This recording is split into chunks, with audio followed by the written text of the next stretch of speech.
Hey guys, welcome to my channel, MilVet Money. I started this channel to talk about personal finance for military and veterans, which is something that I'm extremely passionate about. So if that's what you're here for, let's get right into the video. The US military is able to provide a tremendous amount of income and financial security to its members.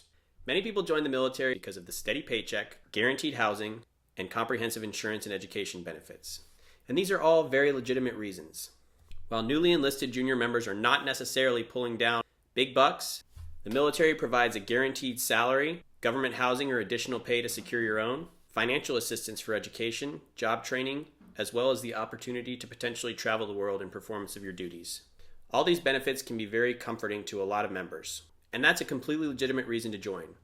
The US military should have the backs of its members. However, it's important that you not let yourself fall into a false sense of security based on these benefits. There are still many times in the military when you may get into a situation where you still need to have a decent amount of cash available on a short-term basis. This is why it's absolutely critical for all military members to have a solid emergency fund, just like anyone else in any other job. So let's talk emergency funds for military members. First of all, what are some situations where you may find yourself needing an emergency fund?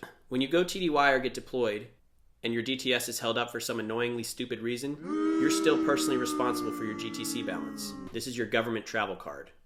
If you don't pay this bill, it can eventually go to collections and affect your security clearance and other parts of your financial and personal life.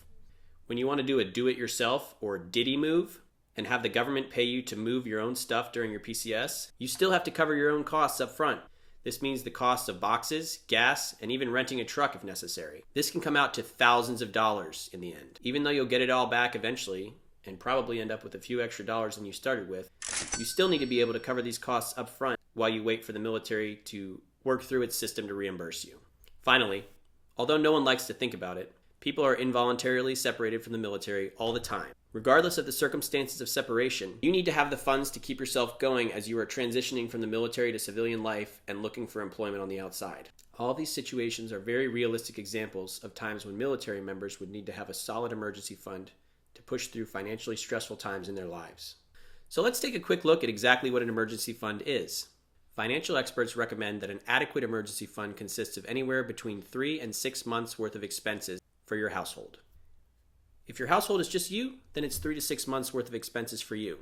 If it's you, your partner, and your child, then it would expand to 3 to 6 months of expenses for the entire family. Whether you choose to go closer to the 3 or 6 months end of the scale depends on your personal situation and the risk that you see in your life. If you're doing well in your military career and know you'll be on active duty for at least a few more years, you can err more towards the 3-month side of the scale.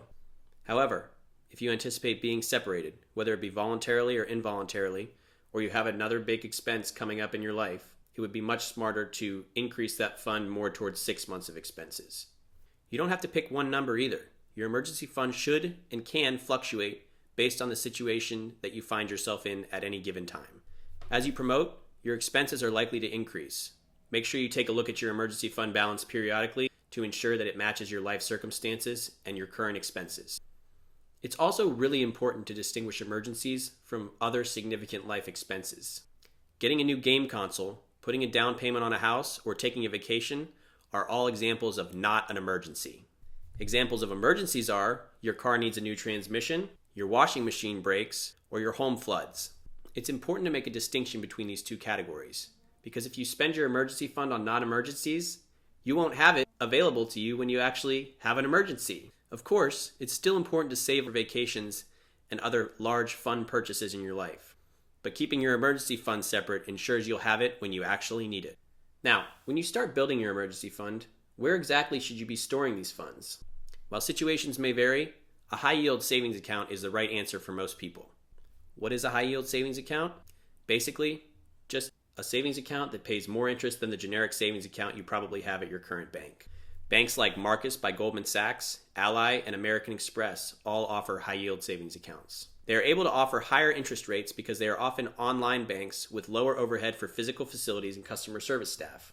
These high-yield savings accounts can easily be linked with your current checking account to transfer money back and forth within a few days. Where should you probably not store your emergency fund? It's unwise to invest your emergency fund in stocks or other securities. While investments do have the potential to go higher, they can also go lower. And financial emergencies, by definition, are not something you can sit on while you wait for your stocks to recover in price.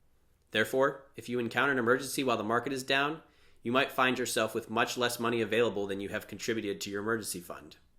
Additionally, extracting cash from investments often takes longer than simply making a withdrawal from the bank, which could put you in an even worse situation regarding your emergency.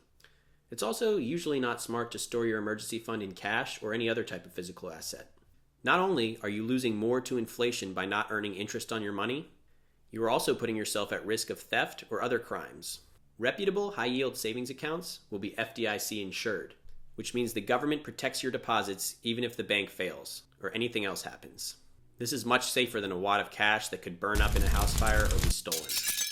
Now, you've got a good idea of why military members need emergency funds just as much as anyone else, as well as some do's and don'ts for what a good emergency fund should look like. We can go into more detail on any of these topics, so drop me a comment and let me know what you'd like to learn more about. Since I am not a financial advisor, this video is simply financial education, not financial advice. And as always, if you got something out of this, drop a like and subscribe so you don't miss any future videos. Thank you.